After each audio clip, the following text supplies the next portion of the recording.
Hi everyone, super excited to have you all back here for the breakout.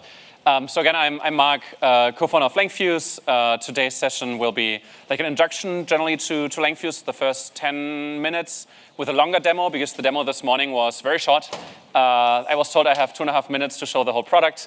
Luckily now I have a little bit more time to go deeper, and then we'll have Intuit, Manas and Sean speak from Intuit, who run Langfuse at the whole platform level, which I think is a really cool case study. We'll have quite some time for Q&A as well for Intuit. So if you have questions while they talk, make some notes and then raise your hand, and then I'll have lots of new releases for you. So kicking it off, what kind of problem does Langfuse even solve? Generally, when you build agents, they can be confidently wrong in ways that traditional observability doesn't really address. So here, for example, we have the support agent where a user asks a question of, I canceled my pro subscription on day 17. Can I still get a refund for the unused part of the month? So kind of like a prorated refund. Where the support agent wants to be really helpful, and it's like, yeah, of course, we can do this for you. But there is a new policy internally that they're not refundable after day 14. Like we only do like 50% prorated refunds and not like to the day. Which is a very common problem. It's just like, it sounds good. Like all of the traditional observability would be like, this is 200 okay, but in the end, this is not okay. So how does Langfuse help? Generally, we apply tracing to the problem, but in the end, then how we flag an error is different. So for example, here, for this example, we would be able to track what especially happens in this agent step by step, but then identify the stale retrieval, the wrong content, but can identify also the confident phrasing, and then basically mark this up for you. And I'll show you how this works in a live demo. Generally, I think what's most important conceptually before we talk about product is how you build these agents. That this is different from traditional like software engineering, where you build something to specification. You might be like agile about it, of like specification, but then whether it functionally works, you kind of have an idea of what kind of metrics you need to track to then page someone at night to fix it in case it's broken. Where here with agent, you need to kind of assume that they are always somewhat broken. And as you move from production, from demo to production and then perfection, over time, you have some kind of like iterative process around it, where traces are the starting point. Then you monitor in production like which error cases actually happen with real user data, then debug these, improve them. But you need some sort of like offline experimentation setup as well, where whenever you learn something, you add these to development data sets to then experiment on the data. This morning, I showed briefly our experimentation tooling, so where you have data sets to track like example questions. But when you build an application, you wouldn't really know what kind of use case you really want to track. So for example, in customer support, when you ask a team who builds a customer support agent, what are the like 500 questions we should benchmark the application on, they will give you something, but it will always be not an exact match to what actual users will be doing. So there needs to be this feedback loop from production to development. And this is what Langfuse at the core does, because the left side, the tracing part, exists in traditional observability, and you could probably use ClickStack for it. And the right side of like you track a data set and run experiments on it exists in like traditional like MLOps tooling, so you could probably use MLflow for it. But in the end, building an agent is kind of, you need both, because like the data set that you experiment locally on always changes. And in production, you need more signals because at runtime, you don't have them. That's at core what we do. And generally, this then is a loop, and all of these features are well integrated. So we use OpenTelemetry tracing to get the traces out of the agent, then group them into sessions, do cost tracking for you, run evaluations in production and development, and have a datasets product. And all of this is based on like our open source API layer, so you can always build your own integrations on top. Generally, Langfuse, we launched it in summer of 2023, and by now it's the, like, by adoption, most popular product in the space, with 19 of the Fortune 50 using it, over like 100,000 people building on Langfuse, 27,000 GitHub stars, and yeah, many great logos of companies that push the boundary of like agentic experiences. And we'll hear from Intuit specifically what they are building, and it's a great case study because in the end, like, larger tech companies will have hundreds of different agent products at the same time and kind of need to bring them back together into like a centralized like platform to solve evaluation, security, compliance once and for all. So that's why I'm very excited to have them here today. Let's do a quick live demo together now, where when you go to Langfuse, by the way, all of this is public. Here at the top, there's this example project. which is basically a support application, very similar to what I just described, where you can, for example, ask, how do I link my prompts to my traces? My code is in Python. Could be like an example question that a user might have about Langfuse, where now we have an agent like iteratively going over the tools that are available to query the Langfuse documentation to then come up with a response.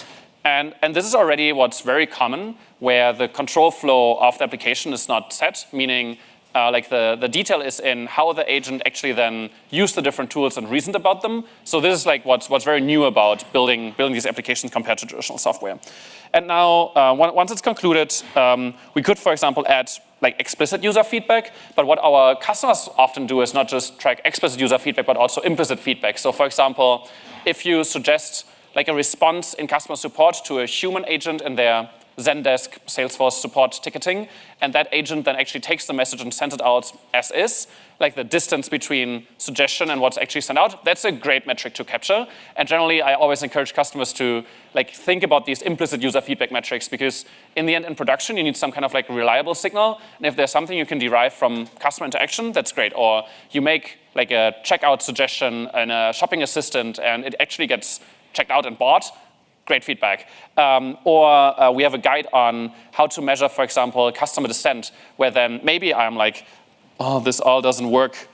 Where then Langfuse can help you to track in the end that a customer basically was dissenting and didn't like the response. This is very implicit feedback. So thinking about these things makes a lot of sense. And I'll get later to our education content about this. So let's go over to Langfuse. When you sign up for Langfuse Cloud, like free account, no credit card, you also have access to this demo project, so you can always click around and see the product. Where, for example, if I now go into a trace, this is like a single trace view, which we really optimized for agents. So for example, here on the right, we have more of a like markdown viewer, because in traditional observability, you would have like some kind of like limitation on like span attributes, and it would be mostly JSON. Where here we have this one attribute, which is like GenAI input, which can be hundreds of kilobytes of text that you want to render in a markdown way.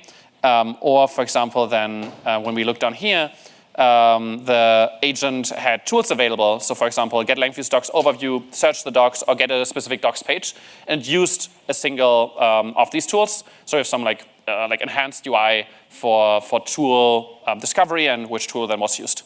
At the top, we see lots of like agent-specific metrics. So for example, tool choice params that we used with this model call, cost tracking, the different environments that we offer, finish reasons. Like there are many, like I'd say, AI-specific things that we highlight in these traces that wouldn't show up as easily in traditional observability. Here on the left, currently, I mean, this is a demo application. This we added a lot of evaluators. There's, for example, we do intent classification of this user in this example application. That is an implementation question. Then whether the output was relevant to the question, how difficult the question was. So grading these outputs. I'll get to it in a bit and how we actually generate these. And here at the bottom, we have like a graph view, where when you have like longer running agents that have lots of tools available, it's really interesting to dig through how they like went through this, I'd say, like decision tree or execution graph, because it's often like a loop of just the same model call made over and over with different tool use, where viewing this is interesting when then the trace basically has like thousands of lines available. When I think most interesting is like this LM as a judge concept, because it's different from traditional observability, where at runtime it's clear whether something is an exception. Here it's often not, where user feedback can be one, but we can also use an LLM to grade the outputs. So here in the evaluator section, we can see that in this demo application, for example, we run a whole lot of different LLM evaluators. And let's take this user intent one again that I just showed, where we have this prompt that we run on every ingested trace. And you can customize this, like the prompt, you can customize what it should be run on. This is all pretty flexible, but basically Langfuse does all the pipelining for you, where we, for example, have this prompt, you are a user intent classifier for Langfuse support chatbot. You have these categories, apply one, and thereby like even non-technical users on a team can apply more classifiers based on like what they want to enrich the data on to then plot it in the Langfuse dashboards. In backend tracing, we can here see that every chat message uses a prompt. Here it's called Langfuse Docs Assistant Chat Prompt version 9. If we click on it, we land in Langfuse Prompt Management, which is an optional add-on product that you can use. On Langfuse Cloud, for example, it's free of charge. I would think about it as like a content management system or some feature flagging product where like the context management, prompt management can be moved from your code base into the Langfuse database and UI so that, for example, like a PM or someone who is a domain expert on a product team can make configuration changes to the prompt. So for example, if I now feel like I don't really like how the style is of the response, I can go in here and say be extra nice, review the change, save the new version, and then when I'm here, I can deploy this to production. And now Langfuse has a prompt management SDK, which works like a feature flag SDK that pulls in the new version and delivers it directly to your application. However, this has like very aggressive caching, meaning we never do this like actually in the execution path, but just revalidate in the background whether there's a new prompt version available. Therefore, for example, in like an enterprise setting where you can't really do redeploys as easily, you can easily roll out new prompt configuration versions. And we also allow for experimenting on them if you wanted to test whether a new version is actually better than the old one. Interactively, like sticking to interactive, when you see an LLM call, you can always go to a fresh playground where then you can, for example, test different configurations side by side to just interactively check, for example, whether be extra nice on this one specific issue would have solved something. So common path would be customer complaints, adds negative user feedback. You look at the thing, you're like, this shouldn't have happened. I have an idea of how to potentially fix it. Let's see whether my intuitive fix would have solved for the problem in this one specific case. Go to the playground, see whether actually the response got better. And then the question is, how do I now check that it doesn't regress other executions if it has fixed this single one? And that's where Langfuse dataset experiments come into the mix, where, for example, here for this Q&A application, we have a data set where you can have inputs and expected outputs. So for example, here in this top row, the input is what can I use Langfuse for? And we have like a long expected output of what we would expect to happen. But these can also not include expected outputs, like up to you, it's very flexible. And then you can run experiments on them. How this experiment runner works is you can run them via the user interface on a single prompt, or we have an SDK runner where you can here run, basically we have dataset run experiment is the method, where you can pass in any task, which could be, for example, your full agent implementation. So thereby in CI or in a notebook, you can run your full implementation against our dataset and then see it show up in the Langfuse datasets experiments UI. So when we back here, where we see these experiments and how the basic metrics we care about trend over time, and we can customize this dashboard here on top. And then we wonder, interesting, between these two options, metrics changed, what actually happened here? We can switch to this compare view, where for every dataset line, we can see what happened in the experiment execution and how did these metrics change. So for example, when we now set this one as a baseline, on like a line-by-line item, we recognize the changes in the differences in the different evaluators, the execution time, or the costs. This is very high level, the key feature set. I'd say many teams start with trying to automate all evaluation, but then fall back on like labeling by experts, because you need to have some ground truth for what you believe in when you evaluate an application. And that's why Langfuse has like human annotation queues, where, for example, in tracing, when we could now apply more filtering to filter down to the errors that we actually care about. To speed up the demo, I'll just select some random ones. We can here add them to an annotation queue. For example, call it manual review, this annotation queue. And then when we visit the queue, we can process it. And now we have a labeling interface, which is way more simpler to grasp than what I showed you before in the tracing interface. So it just shows you the input and output, and a customizable like labeling interface here on the right. To, for example, in customer support now, I would ask the customer support reps to go through 100 examples each week to label them and identify error patterns before we optimize the application. And that's very important that you do this, like for example, on a weekly cadence. This very high level, what Langfuse does, I think what's very important here, it integrates with your own stack. It's all based on OpenTelemetry, so no matter whether you use like which programming language you use, which model provider you use, on which hyperscaler you run it, whether you use Pydantic AI, the Vercel AI SDK, we'll have a session tomorrow with them on that specific integration, LangChain, Llama Index, like whatever you use, Langfuse should work with all of these frameworks, and we're very dedicated to maintain these integrations. Going back to my slides. Interesting here from, this is a ClickHouse conference. We're excited to be part of ClickHouse now to optimize the database for Langfuse, but the question is, why is that so interesting? I'd say agents really changed the observability workload, like the scale that we see and the data that's ingested into the platform over the last 2 years has grown tremendously, both in like volume of spans, but also just the payload size. Because agents, when they reason about something, some of them have like tens, hundreds of kilobytes of basically like just reasoning and tool calls until they reach a final response. And that motivated us a lot to first build on ClickHouse and now be part of ClickHouse to optimize the database for this use case. Since January, roughly, we piloted a whole new data schema in Langfuse called Langfuse version 4. It's a complete rewrite of our backend architecture where historically Langfuse had these traces and the subspans called observations separated into two different tables. Generally, ClickHouse improves join performance. However, getting them all into one wide table dramatically improved performance for us, going from seconds to milliseconds. Same applies to, we had a lot of like upserts in the data historically, where it was interesting anecdotally to see when you execute an agent to see an in-flight span and how it gets updated. But we realized in the data, it's not really used a lot. It's like a cool demo, but people don't really need it.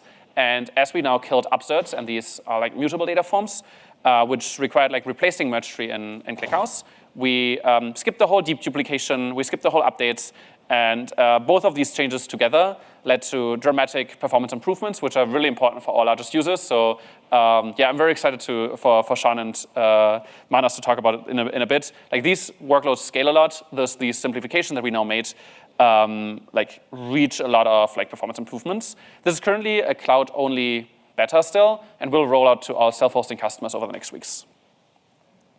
Langfuse today, we have our identity in open source, and it's really important that you can run it on your own machine. You can just Docker compose up the whole stack within, I think like probably you need 2 minutes. 1 minute is probably overpromised. But this is really important for us, like this kind of like that we build for the community.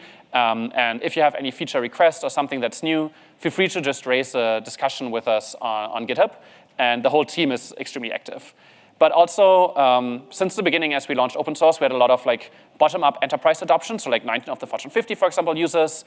And consequently, we built out our like enterprise feature set for these customers since I'd say like summer of 2024. And by now, I hope we check all boxes. Like if there's one box that you need that's unchecked, let me know. We're very happy to get through like security, procurement, InfoSec, like whatever is needed. Like it's really important for us that we are very much enterprise grade. And now, after this kind of like more general introduction to Langfuse, very excited to welcome Sean and Manas to talk about their experience before we go back into more launches related to Langfuse.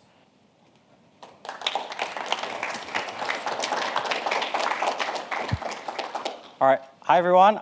Really excited to be able to join you guys. I know it's 3 p.m., maybe a little bit sleepy. I hope you have your coffee. So we're going to be talking about Intuit and how we integrate with Langfuse. I'm going to go a couple slides back here. So my name is Sean. I'm one of the senior engineers here at Intuit, and I'm tag teaming with my partner, Manas, who's the platform architect, and he's going to be coming up later to be able to talk about how we leverage Langfuse. But before we go into how we leverage Langfuse, I just want to set a little bit of context about Intuit and our mission. And so this is our mission. Our mission is ultimately to be able to bring prosperity around the world. And so we are a fintech company to be able to really help users. And so here's just like a slideshow of just our platform advantage about what we try to do. So Intuit itself has around 100 million customers across many different products. So this includes our Intuit Enterprise Suite, TurboTax, Credit Karma, QuickBooks, and MailChimp. And then here are just a few stats that might be kind of amazing to you. It's pretty amazing to me. One that's pretty amazing to look at is 60 billion predictions that happen per day. And 85% of our customers actually continuing to repeat engagement with our agents.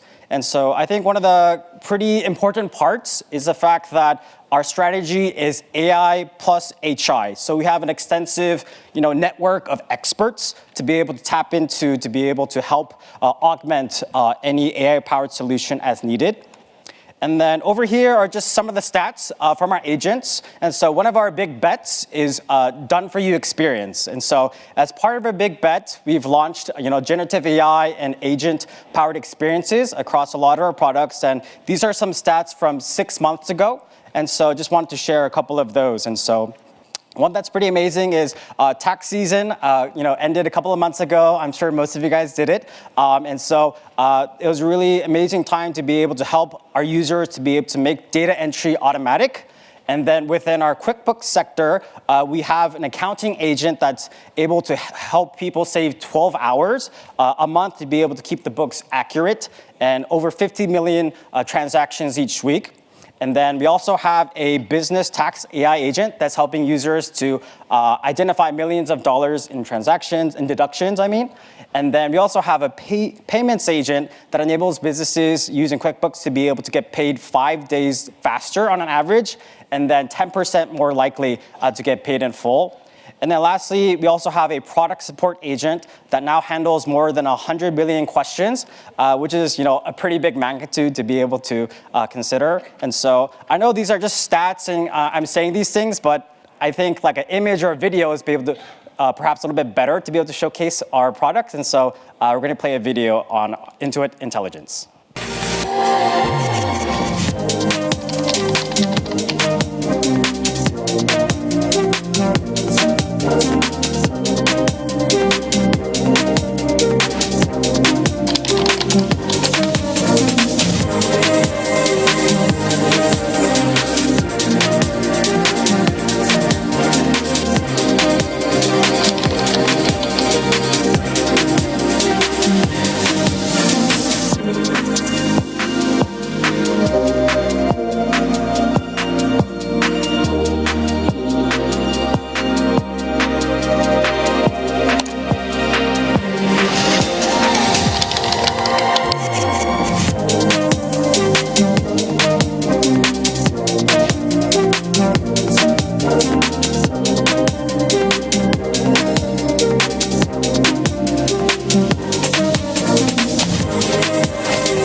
Okay, awesome. So I hope that kind of helps you to understand a little bit of the breadth and depth, sort of our agent network here at Intuit. But one of the things I wanted to cover right before we go into Langfuse, because you might be wondering, where's the Langfuse part? That's what I'm here for. I'm going to get there, don't worry.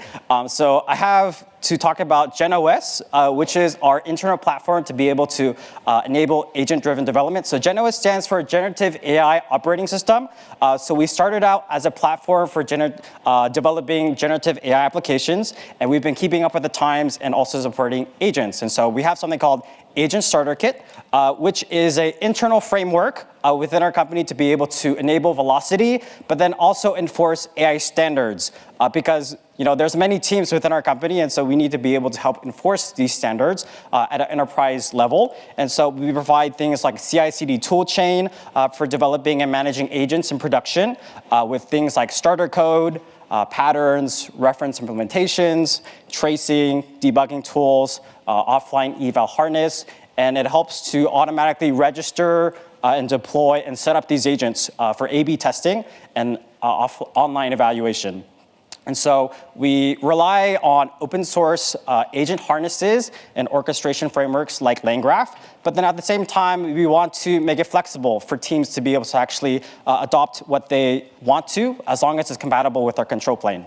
And so what I'm trying to say is essentially we have an opinionated paved path and a paved road for being able to develop agents that Intuit, but then we also want to give flexibility for teams to be able to make choices to be able to help solve customer problems.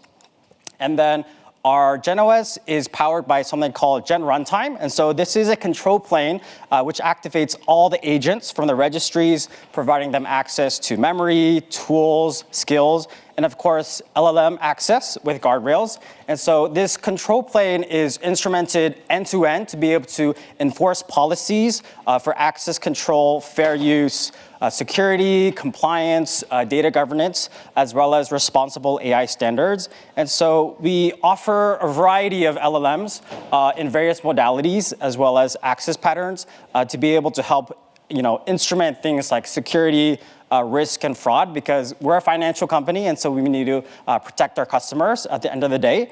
And so one of the other things that this control plane helps with is end-to-end instrumentation of things like analytics, cost attribution, and out-of-the-box observability for all of our agents, which is where Langfuse comes into the picture. And so we're finally here at the Langfuse part. And so my partner, Manas, is going to come up to be able to talk a little bit more about Langfuse.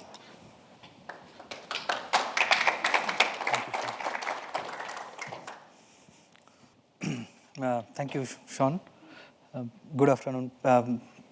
Yeah, so as Sean was mentioned, that we manage a very big platform and for enabling AI observability for all of our internal users.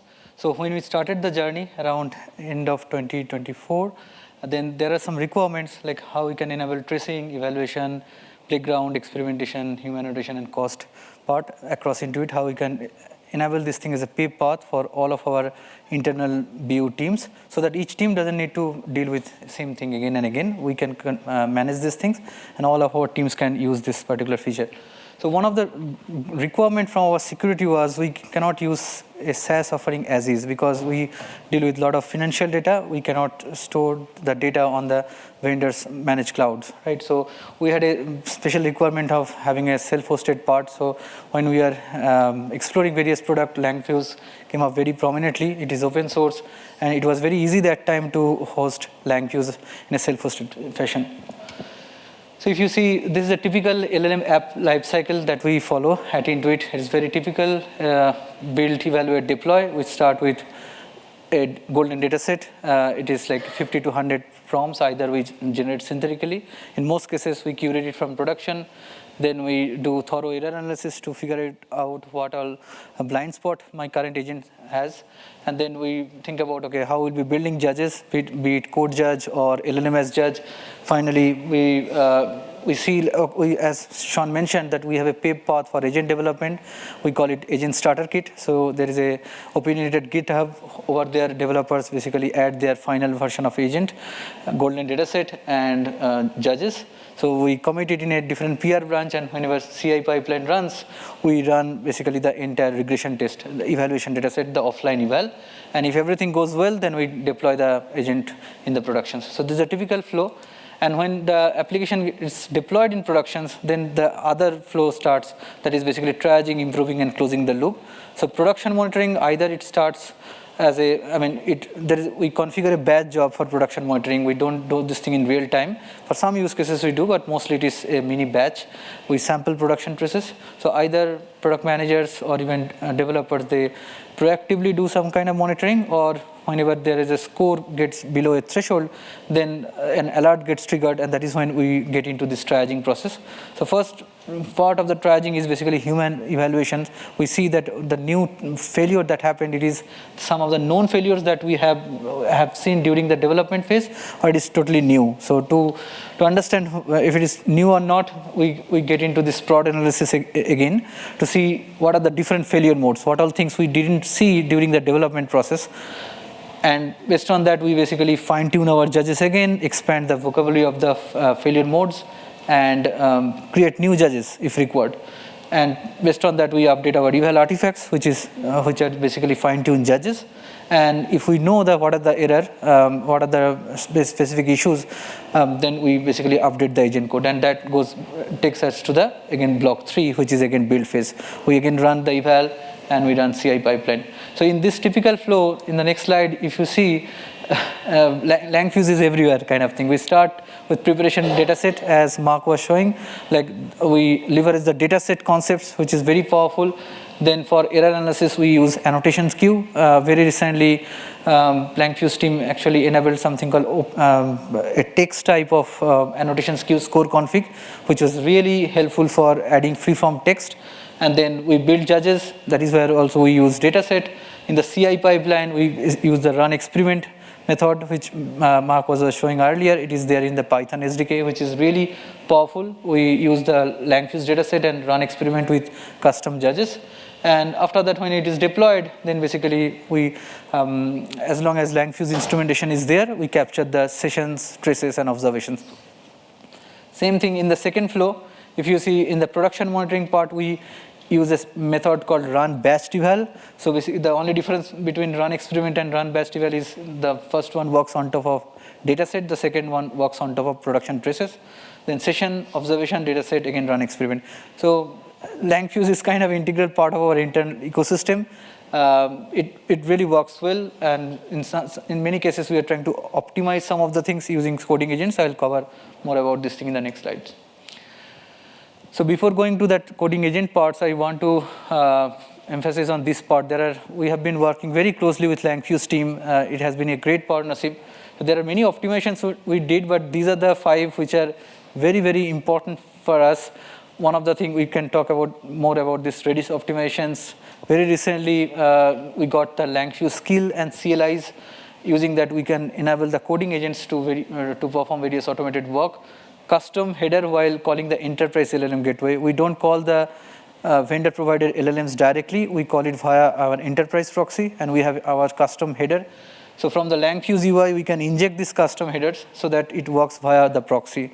Right? This is a very, very important feature. Scalability part, as I mentioned, that we don't use the SaaS, we use self-hosted, and right now our scalability is like we can handle up to 10,000 TPS, which is pretty high. And for that, we did some optimizations closely working with Langfuse team. For example, there is a web container and worker container. Web was handling the API payload, as well as it was pushing the data to the intermediate S3, but we segregated these two things. It actually optimized the ingestion significantly. And last part, server-side PI reductions. So Langfuse always offered client-side PI reductions, but we didn't, since it is a financial domain, we didn't want to rely on individual domain teams that, okay, if they will be adding the PI reductions or not. It is always a recommendation that they should do the PI reductions, but on the server side also, we do PI reductions. There is a hook that was exposed by Langfuse team like 3-4 months back, and we injected our enterprise PI reduction process over there. So irrespective of clients are doing the reductions or not, from the server side, we make sure that we are not ingesting some PI data, which is really, really, I mean, security is really happy about this particular feature. So thanks to Langfuse team. This is the scaling journey, as I mentioned, that operational excellence at the core, because we are we have multiple tier 1 applications, and so Langfuse is very, very critical in the critical path. We capture all the production traffic for some of the critical applications. We don't do even any sampling. We ingest 100% of data. So reliability, load testing, observability, these automations, this has been a journey kind of things. In the initial setup was done in first 2-3 months, but for the last 8-9 months, our main focus has been how to optimize this thing, how we can make sure that client applications which are getting deployed on our internal Kubernetes environment, that is also scaling, that is not getting blocked because of some synchronous publishing process. So this part has been a great journey so far. We have optimized it significantly. And this is basically one area which I want to mention. Like initially, when we started the journey in late 2024, Langfuse as a single Redis instance kind of things for maintaining all the file pointers, right? But since we have a very high throughput system, the single node was becoming a bottleneck. We are not able to scale fast. So that is why Sean, my colleague, and many others work with Langfuse team to see, okay, from one node cluster, how we can do some kind of HPA on top of our Kubernetes environment, so that, and it is all sharded, so that also helped us significantly scaling our platform. It is really a great thing. And this is just, I want to mention, like initially when we started, the stack was fairly simple. It is all a web server and a database and a UI. So that actually, in one way, it was helpful because we have an engineering day event. That is when we are prototyping it. If we had a full stack, it was really hard. Could have been a little harder for us to stand up the environment. Since it was so simple, within 2-3 hours, we started this environment, and we started prototyping with a few active agents team. So it was amazing, but over time we understood that it will not scale to support 10,000 TPS. So it is great that within 3-4 months, Langfuse team introduced ClickHouse, which changed the game completely because it is a very optimized OLAP system. And there is Redis, as you have seen, the complexities have increased, but that actually made us really confident that, okay, this system will work not only for a few teams, we can really enable this thing for our entire platform, right? Close to 500 plus teams. So that was really amazing. And I heard from Marc and Langfuse team that teams are working on V4, and it will be much more optimized kind of thing. It will be, in some cases, the optimizations could be in a scale of 10x. I mean, we are really looking forward to that. Hopefully, it will be a great journey altogether. The last part I just want to talk about, this is something came up last year around November, December time. That time we were working on an engineering day project, and we are thinking, okay, all the skills, MCP, all these newer features are coming up. How can we optimize some of the workflows, manual workflows? So that is when we thought of, okay, if we can have a kind of a Langfuse MCP server. We also tried creating a CLI because in the industry we saw that there are so many CLI, and we tried wrapping Langfuse SDK, and we are creating a CLI. But later we thought that, okay, why we are creating Langfuse team? They are the domain expert. They know this thing much better than us. So we reached out again, and we requested how we can leverage the power of coding agents like Cursor, Cloud Code, and how we can do some of the automations from the IDE directly. So it has been a great collaboration. So Marc and team understood the entire requirement, and very quickly they came up with this Langfuse CLI and agent skills. So some of the skills we are using directly as is, and for some of the skills we are just modifying because we need to integrate these things with our internal ecosystem, like our enterprise auth or data lake and others. But it is basically the next-gen things we are focusing on along with Langfuse kind of thing, like how we can do error analysis, how we can write the judges, right? For these things, earlier we used to take days kind of things. Here also, it will not be done in 1 minute or 2 minutes, but it will be probably taking hours. We are really optimistic about this part, and I know there are some newer enhancements happening in this part. Really looking forward.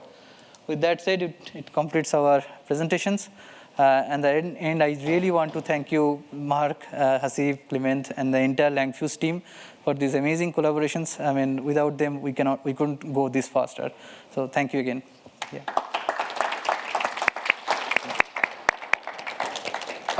Thank you, Manas and Sean. We would have time for like 4 or 5 questions. If there are any questions for the two of them, I think we have a mic. If someone has a question. Yes. Just one quick question on telemetry data produced by agents. Do you notice that there's more telemetry data being produced by these agents versus like traditional applications? And then I guess how are you managing the volume and the storage? It's a great question. The short answer is yes. It is significantly more than traditional applications. In some cases, for one of transactions, one of call to an agent, it is producing like 1 MB data, so it is significant. To be honest, right now we didn't face any significant storage challenge. It is still manageable, but we know that in the coming future it will be significantly more. We recommend teams that unless and until required, sample production traces, you don't need to capture 100%. So for example, if you get 1 million calls or 10 million calls per day, you don't need to store 10 millions unless and until it is really required, right? So to be honest, we know this problem is coming, but right now our guidance is do sampling as required, and we also have if they want to store like 100%, they can store, but right now we didn't have any scalability challenge yet, kind of things on that part.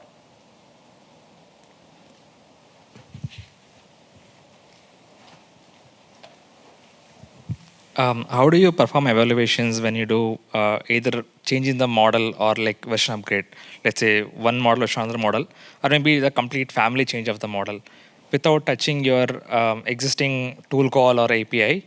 So only with the tracing, like are you doing it, or what are the ways that you are doing it? Okay, great questions. So we have I mean, it is not like specific to Intuit. There's a concept of offline eval on online eval.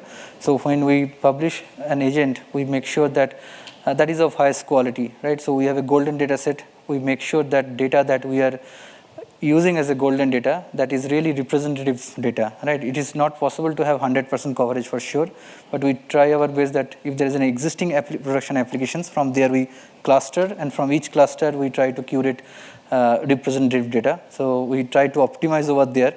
So sometimes it has 500 records, sometimes thousands, right, as record. And then we come up with first we do error analysis. We try to find what are the blind spot my application has, right? And then try to write different kind of judges, code judge or LLMS judge, right? And it is not always focusing on the accuracy. It is also sometimes checking like the inter trajectory or inter node, if RAG is there, or if it is a multi-turn, we make sure that there's a very high test coverage.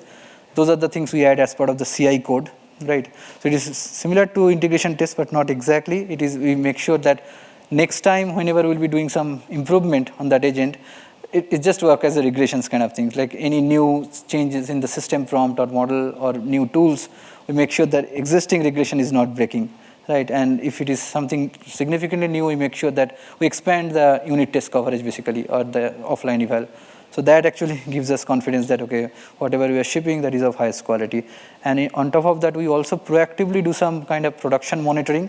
We see that the production data, like whatever folks are asking in chat experiences, is there any distribution drift kind of things, like whatever the questions, whatever we had in our golden data set, if that is significantly different from what, let's say, people are asking after 1 month after releasing the first version of the agent.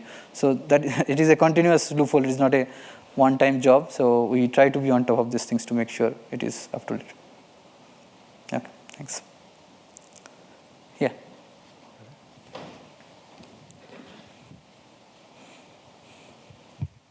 You mentioned that you have in the CI/CD pipeline experiments that run part of the pipeline, and also monitors of if it falls below a certain threshold, it sends an alert. How did you come up with those in the first place? At what point did you realize, I mean, the CI/CD makes sense, but for specifically the alerts, what was the process for coming up with like this, knowing this is the threshold below which like it's out of the distribution, or yeah, just more information on how you built those? Yeah, it is also a great question. See, the threshold, there is no magic formula. It is like a highly heuristic based. So for example, it's similar to regression, like it is up to you where you'll put the cutoff kind of thing. So we try to, we treat this, for many cases, we try to treat this thing as a classifications problem. We try to split the data to test, div, and train kind of things.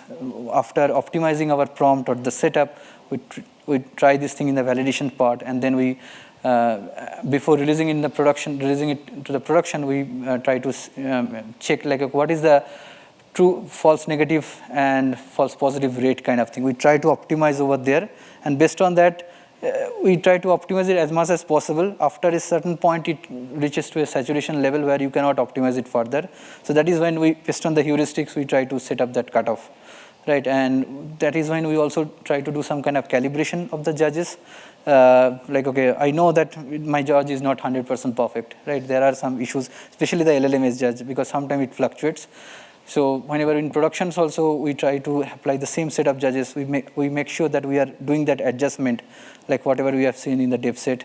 And it is also very heuristic based. It is not like a specific formula I can share with you that, okay, this is, yeah. And very frequently, like 2-3 weeks interval, we try to see that whatever we calibrated during that release cycle, if those judges are still working in the production data. And that is where the human annotations come into the picture. We make sure that whatever my LLM or my agent has produced, if the answer is matching with the human expert answers. So that is how we tally this and change the cutoff as required. Thank you so much. Thank you. Over to you, Marc. Thanks. Yeah, thanks so much to Manas and Sean for presenting your work. As they mentioned, it was like more of a collaboration because they've been using Langfuse for quite a while. And there over time, like as basically the space matured, also Langfuse matured to scale with these use cases. And like the Intuit team has been one of those who has scaled like at the edge of where like the Langfuse user base has been scaling this. We've made some of these changes together of, for example, clustered Redis, where it was interesting that we do load testing, their team was doing load testing, and then realizing, this would be the bottleneck. Okay, let's resolve this before it actually hits any production traffic. So yeah, it's been a great partnership. Super excited for the guys to be here. And if there are any more questions, I think we'll have time after the session. I have a bit more content before we can do more Q&A. Generally, with Langfuse, I mean, the open source core is super important. What Manas has just shown, like this kind of like deployment model, it's all available as like Terraform modules to any hyperscaler or like a Helm chart. So you can easily deploy this fully in open source. And many of our customers or users start exactly there, like deploying it in their own cloud, on-prem. It works air-gapped, whatever you want. Alternatively, there is a fully managed cloud service basically maintained by the core maintainers, Langfuse Cloud, where you don't need to think about infrastructure or scaling it. Then we do offer like an enterprise flavor. For example, this is what the team at Intuit is running, where we have more features made available for platform teams. Because as you scale out the use case and have like hundreds of different agent teams working with Langfuse, then you think about permissioning, how to provision these, or for example, this like kind of like server-side data redaction, which does not make any sense for like a single team because you would want to push redaction to the client. However, if you are in charge of securing a whole platform, it's really interesting to basically have this kind of like done for you mentality of the platform team can just set it up once and it's not down to the application team to potentially misconfigure it. And then we now together with ClickHouse, I'm super excited about this change. We now have a bundle of ClickHouse BYOC and private, so like more of the like more sensitive ClickHouse deployments that don't run in like ClickHouse Cloud, together with Langfuse Enterprise. So there's like a bundle. If you're a ClickHouse BOC or private customer, feel free to reach out. This pairs really well. All of these are supported by Langfuse and ClickHouse support engineering teams, which is a huge change for our customer base, where historically, like the core maintainer team did support. That's why also Manas and Sean know all of the maintainers by first name, and like this conference is a great chance to meet many of them face to face. But yeah, we now scale out the support engineering team because having core maintainers do all of the technical support is really nice as an open source project to get instant feedback, but not great as you scale on the commercial side. So yeah, that's why we are very excited to be part of ClickHouse now, to have like a more professional support engineering team as well to back this up. Now into 8 quick launches that we basically release this week, or that we announced this week. For our community, we run like a Langfuse launch week this week, meaning every day there's a new feature release, and I'll just give you like a quick glimpse of what's coming and what we have already released. First of all, Langfuse experimentation has been usually like a more interactive experimentation product. And some teams, for example, Manas has used the run experiment method exposed by our SDKs for a long time in CI/CD environments. To make this easier for other teams, we now released a GitHub Actions template and a runner that basically abstracts all of this for you. So you just need to configure what kind of data set should be used, and automatically picks up on all of the experiments in your code base. This is really helpful if you want to do more regression testing on your agent. So when someone changes the model, changes, I don't know, like the framework, changes how you manage context, a lot of this isn't code. It's not just the prompt. You really want to see that you don't regress on your data set. So this is what the CI/CD now does. Second, Langfuse has done LM as a judge for a long time. This is what I showed earlier in the demonstration, where it managed the whole data pipeline for you. So new trace comes in from production. There is a filter identifying it as something to be evaluated, and then Langfuse does another model call to evaluate the output. This is really interesting because that way you don't need to manage the pipeline yourself, but for some checks, you don't need a model call. So let's say our support agent provides links to documentation.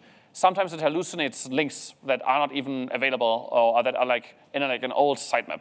So what could be a good code space evaluator? Just apply like a regex, find all of the like HTTP URLs, and just curl them and see whether they return like some kind of like 2xx status code.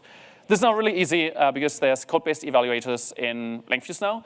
They'll be released this week, so you can configure these workflows and pipelines, and then Langfuse on every new trace that fits a specific like filter criterion will fire off these snippets in an isolated environment and attach them as evaluation scores. And as always, there is like human labeling. Like all new users and customers always jump at all automation and be like, oh, I want to like do full auto with like some evaluation templates. But in the end, you really need to ground this in like human expertise and taste for your specific application. So don't skip the human labeling in the application. And I'll later mention our academy if you want to learn more about these kind of like best practices. Then this was something that we co-developed some of this with Manas at Intuit.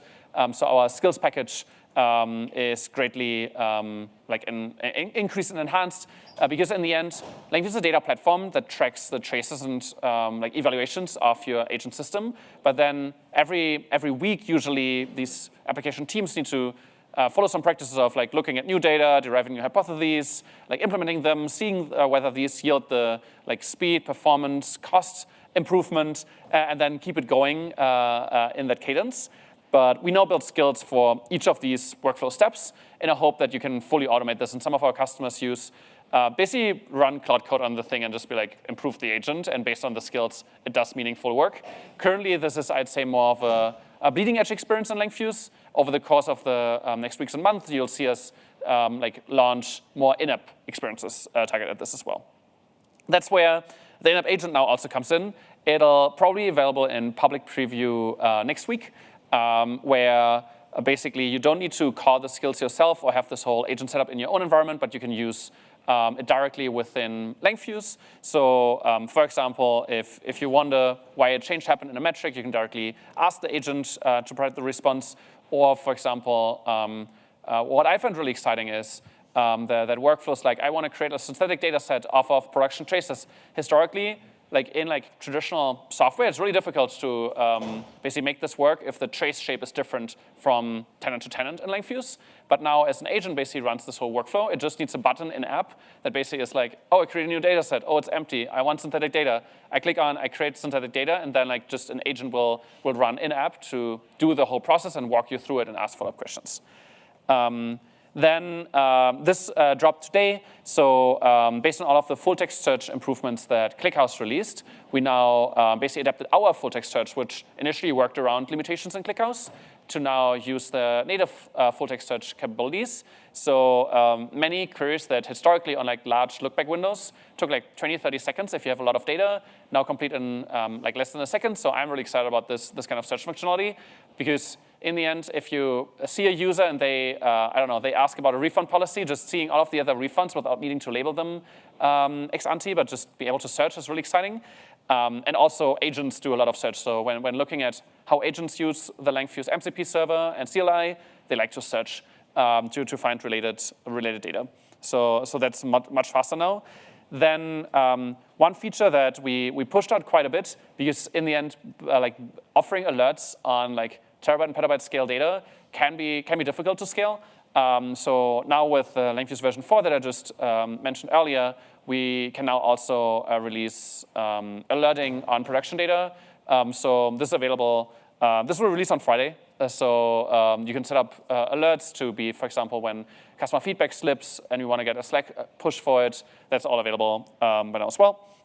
And like as an outlook of where we are headed as a project, like I'd say like in the second half of last year, we leaned heavily into wrapping our API with our CLI and extending our MCP server and building out these skills, these agent skills.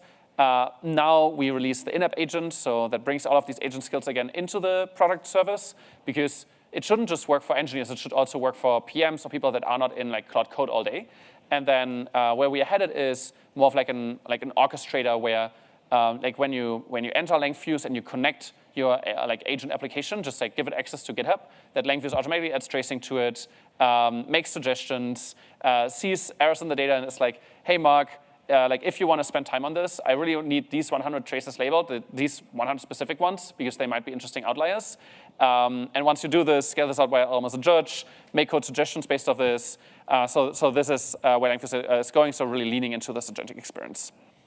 And for everyone that's new to the space, we have this week released 2 new offerings. So one, the Langfuse Academy. So on langfuse.com/academy, there's a lot of conceptual content, because when working with individual teams or when working with platform teams, often the question is, how should I even think about building these agents? Because this is very different from traditional software.